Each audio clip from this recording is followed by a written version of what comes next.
Good evening and welcome to Poland Daily News. I'm Nicholas Richardson. The United States Defense Ministry has confirmed that North Korean soldiers have been sent to Russia. Media outlets report that the uniformed men are to be redeployed to the Ukrainian front after a short training session.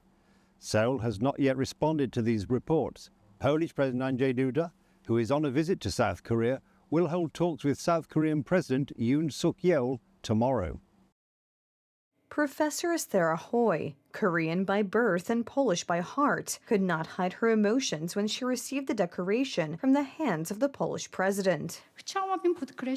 I would like to emphasize that the meeting with Poland is among the most beautiful and inspiring events, not only in my academic career, but also in my personal life. South Korea is Poland's closest partner in Far Asia, Polish President Andrzej Duda said, thanking all those decorated and honored. These are decorations for the important work carried out for Poles, for Polishness, and for Poland, here far from Poland's borders. A very important point of the Polish delegation's visit to South Korea is the economy and export facilitation for Polish farmers.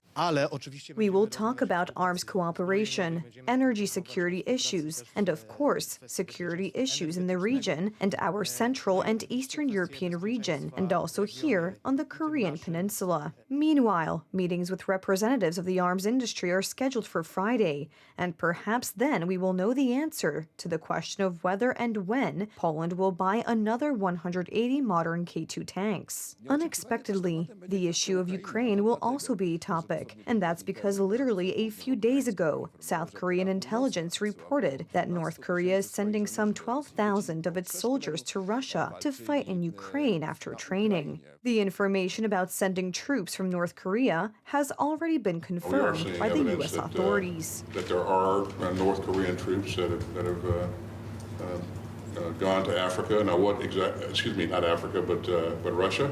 What exactly they're doing, left to be seen. These are things that we need to sort out. We'll have more for you on that later. But yeah, as we continue to look at this, there is evidence that there are DPRK troops, in Russia. Until now, South Korea has not sent its modern tanks, cannons, or rocket launchers to avoid irritating the Kremlin, but that may change. Polish President Andrzej Duda will try to convince his counterparts to become more involved in helping Ukraine. Today and in the coming days, global politics are happening here in Seoul, as this news, which is deeply disturbing, about the cooperation between North Korea and the Russian Federation represents the next phase. Polish President Andrzej Duda will meet with the President and Prime Minister of South Korea tomorrow.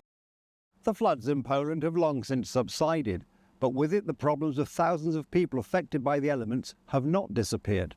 Residents of flooded areas are racing against time to prepare their damaged homes for winter. Meanwhile, the Polish Ministry of Internal Affairs and Administration reports that only 59 families have received the promised sum of up to 200,000 zloty to rebuild their buildings.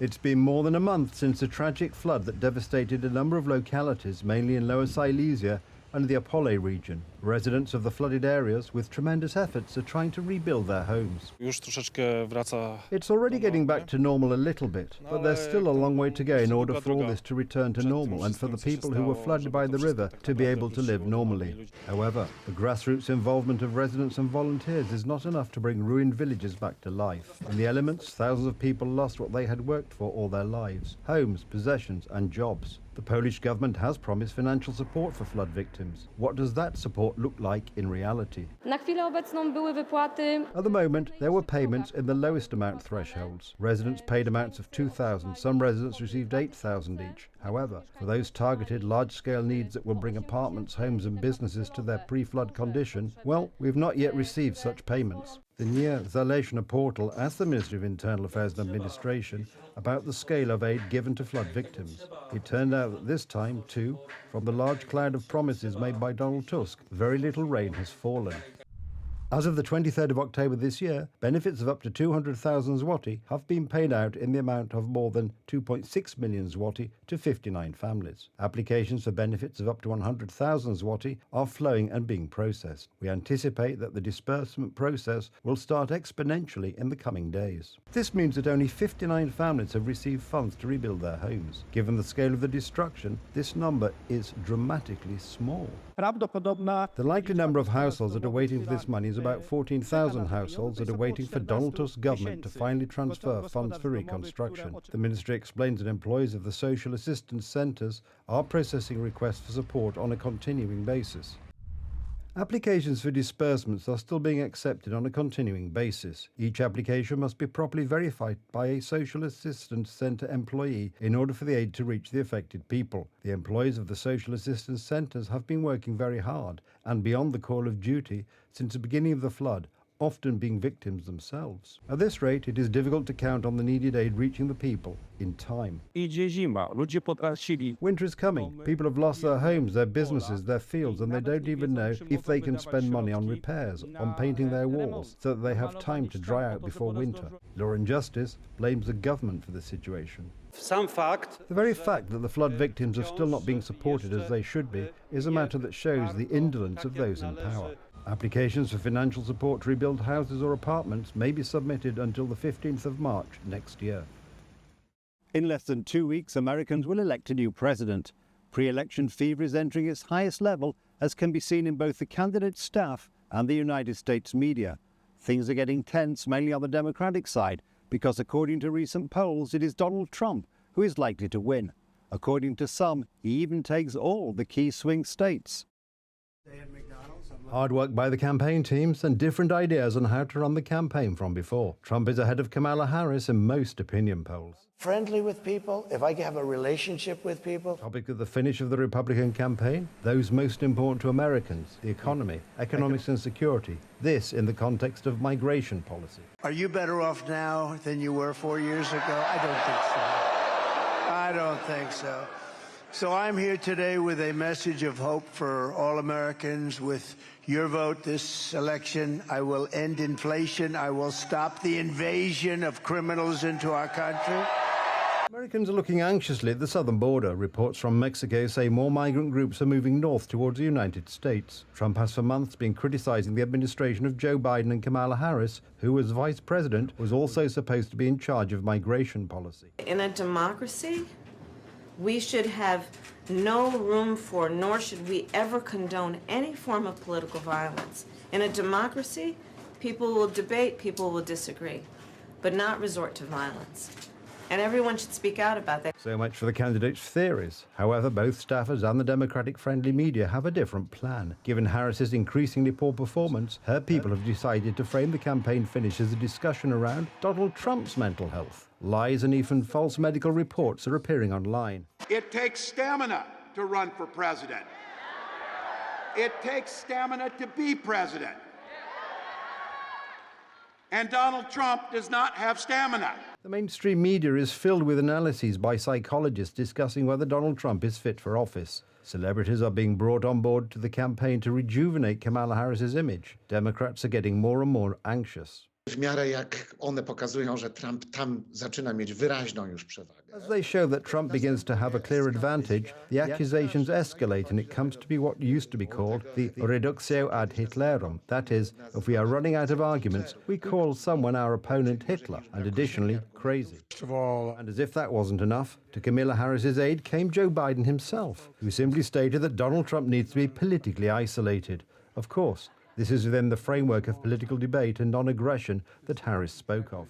I mean, so I know this sounds bizarre. It sounds like if I said this 5 years ago, you'd lock me up. We got to lock him up. And this is where a problem arises. In the frenzy of the campaign and the clash between Kamala Harris and Donald Trump, many forget that the United States is officially still governed by President Joe Biden, the same one whose mental and physical state stripped him of his candidacy under the threat of immediate removal from office. Nevertheless, the Democrats, having Joe Biden still at the helm, allow themselves to analyze the health of the Republican challenger, which, in such a configuration, seems somewhat grotesque. Representatives of 190 countries met in the Colombian city of Cali for a two-week summit on biodiversity conservation. Their decisions will determine whether we can halt the world's rapidly declining biodiversity levels and encourage world governments to protect plants, animals, and their habitats. Evolution is not only the creation of new species, it is also their extinction. In the history of the world, many animal species have already become extinct from our planet. More than 99% of the species that have lived on Earth no longer exist. The Biodiversity Conference, the COP16, comes at an absolutely critical moment for us to move from target setting to real actions on the ground. Experts are helpless on many issues, but at least they know the diagnosis and causes of rising extinction rates. We know what's driving a lot of it. A lot of it is simply habitat loss, increased human activities, pollution, climate change. We know what's driving a lot of species loss. So if we can stop those activities, we can reverse it. The summit's final resolutions are to include 23 points on how to halt and reverse this negative trend. First and foremost, there is a goal of protecting 30% of degraded ecosystems by 2030. There are many threats against biodiversity in the Amazon, the expansion of the agricultural frontier, deforestation that's happening, other kinds of expansion of road networks, mega projects, and then natural phenomenon that are themselves exacerbated by climate change, so droughts, and then we're seeing massive fires right now.